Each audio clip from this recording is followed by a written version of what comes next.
K ബാബുവിനെതിരായ അന്വേഷണത്തിന്റെ ഭാഗമായി ബാങ്കുകളിലെ CCTV ദൃശ്യങ്ങൾ വിജിലൻസ് പരിശോധിക്കും. ലോക്കറുകൾ പരിശോധിക്കുന്നതിന് ഏതാനും ദിവസങ്ങൾക്ക് മുൻപ് അവ കാലിയാക്കിയിരുന്നു എന്ന വിവരത്തിന്റെ അടിസ്ഥാനത്തിലാണ് ദൃശ്യങ്ങൾ ശേഖരിക്കുന്നത്. ലോക്കറുകളിൽ നിന്നും എന്താണ് മാറ്റിയതെന്ന് ദൃശ്യങ്ങളിൽ നിന്നും മനസ്സിലാക്കാനാകുമെന്ന പ്രതീക്ഷയിലാണ് അന്വേഷണ സംഘം. സിസിടിവി ദൃശ്യങ്ങൾ ആവശ്യപ്പെട്ട് തൃപ്പൂണിത്തുറ SBT SBI അധികൃതർക്ക് വിജിലൻസ് കത്ത് നൽകി.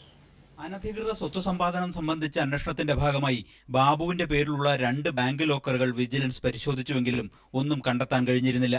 തൃപ്പൂണിത്തുറ സ്റ്റാച്യു ജംഗ്ഷനിലെ state bank of Travancore, Vadakkekotta ജംഗ്ഷനിലെ സ്റ്റേറ്റ് ബാങ്ക് ഓഫ് ഇന്ത്യ എന്നീ ശാഖകളിൽ ഈ മാസം 3-നായിരുന്നു പരിശോധന നടത്തിയത്. ബാങ്കിലെ ലോക്കർ രേഖകൾ പരിശോധിച്ചതിൽ ഓഗസ്റ്റ് 8-ന് ലോക്കർ തുറന്നിരുന്നതായി വ്യക്തമായി. ഈ സാഹചര്യത്തിലാണ് അന്ന് ലോക്കറുകളിൽ നിന്ന് എന്താണ് മാറ്റിയതെന്നറിയാൻ CCTV ദൃശ്യങ്ങൾ പരിശോധിക്കാൻ വിജിലൻസ് തീരുമാനിച്ചത്.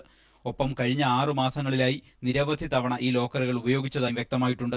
ലോക്കറുകൾ തുറന്ന ദിവസങ്ങളിലെ ബാങ്കിനുള്ളിലെ CCTV ദൃശ്യങ്ങൾ പരിശോധിക്കുന്നത് അന്വേഷണത്തിന് കൂടുതൽ സഹായകരമാകും എന്ന നിഗമനത്തിലാണ് വിജിലൻസ്. ഈ ദിവസങ്ങളിലെ CCTV ദൃശ്യങ്ങളുടെ ഫുട്ടേജ് നൽകാൻ ബാങ്ക് അധികൃതരോട് വിജിലൻസ് രേഖാമൂലം ആവശ്യപ്പെട്ടു. ഇതിനിടെ റെയ്ഡുകളിൽ പിടിച്ചെടുത്ത രേഖകളുടെ പരിശോധന അന്വേഷണ സംഘം തുടരുകയാണ്. പരിശോധന പൂർത്തിയാക്കാൻ ഏതാനും ദിവസങ്ങൾ കൂടി വേണ്ടിവരും എന്നാണ് അന്വേഷണ സംഘം നൽകുന്ന വിവരം. News bureau, Kochi.